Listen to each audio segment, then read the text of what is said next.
We're gonna jump on over to DC, and as they're paving a new road for themselves, one of their good successes lately, the Batman movie, a movie we both loved, and 100%. will likely be in my top 10 for the year. Maybe your top 10. I'm not too sure. No, I think I might have honorable mentions, to be honest. Yeah. No, yeah. Which we're still yet to do. Top 10, we're going to be doing in a couple of weeks. We just need to make sure that we've seen as much as we can see before doing that list. So that'll be one of our episodes. Yeah. We've gotten some news about the Batman sequel. Oh, I thought it was called Batman. It's not called Batman Part 2. Is there a name for it yet? I think it's a rumored title, Yeah. Batman Part 2. Yeah.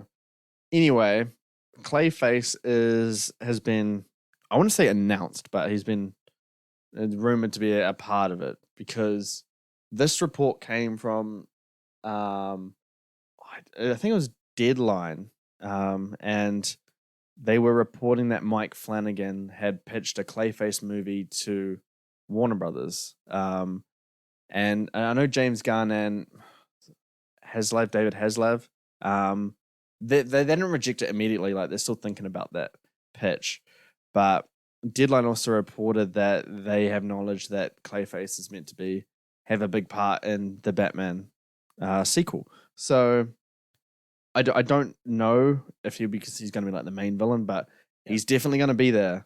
What are your thoughts about Clayface making an appearance? I'm excited. Clayface is like a big Batman villain as well, and I guess it's a refreshing villain to see on screen. Because when was the last time you saw a new Batman villain in a movie?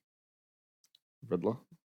No, because Jim Carrey replays him. Well, okay, ages ago though. Like, doesn't matter. It's still like a fresh character that we haven't seen before. Clayface was in a Bat movie. What? Lego Batman movie. That doesn't count. How does it not count? You can't. It's not live action. Absolutely does not count, moron. Fucking hell. Let me rephrase that then. We haven't seen him in a live action. Okay. You got me there. Fucking hell. But yeah, me personally, from Batman 2, I would have liked to see Mr. Freeze done right. That's why would have been my pick for the villain. But Clayface is a great payoff. I don't know how he's going to fit in the very serious Robert Pattinson role. Definitely. I don't know if it's going to be the full-on Clayface or if it'll just be something similar to like, the Sandman where he's human and then... Oh, I thought you said Sad Man. no, it's Sandman where he's human and then he like gets caught up in stuff and then you get that. It's a tragic story, yeah. Yeah. So I'll be very intrigued to see how Matt Reeves pulls it off. I think he can do it very well, and I think he can definitely bring Clayface into this Pattinson world. But yeah, I'm hyped for it. I don't hate this news. I love it. Yeah, I agree with half of what you're saying. I agree with the half that Matt Reeves can do this and will do it justice. I do believe Matt Reeves is the kind of director that can translate a lot of things into the world that he's developing right now. So regardless, I am excited, but I don't like the pick of Clayface being there because you did mention it, how he fits into that world. Yeah. It's it's a supernatural kind of character. In a world that's not very supernatural. None of the characters that we saw in the Batman were remotely like, I don't know, supernatural in a way or unrealistic. They're all grounded in reality a lot. Clayface, I don't know how you've put that into that world in a way that doesn't break what the first movie did. I would have preferred to have seen, not the Joker, obviously, because we've seen enough of him and he's already in it. But stuff like Two-Face, Hugo Strange, Hush, even characters like that you can put them in reality. Scarecrow, like a good, like a really like detailed one. Deathstroke as well.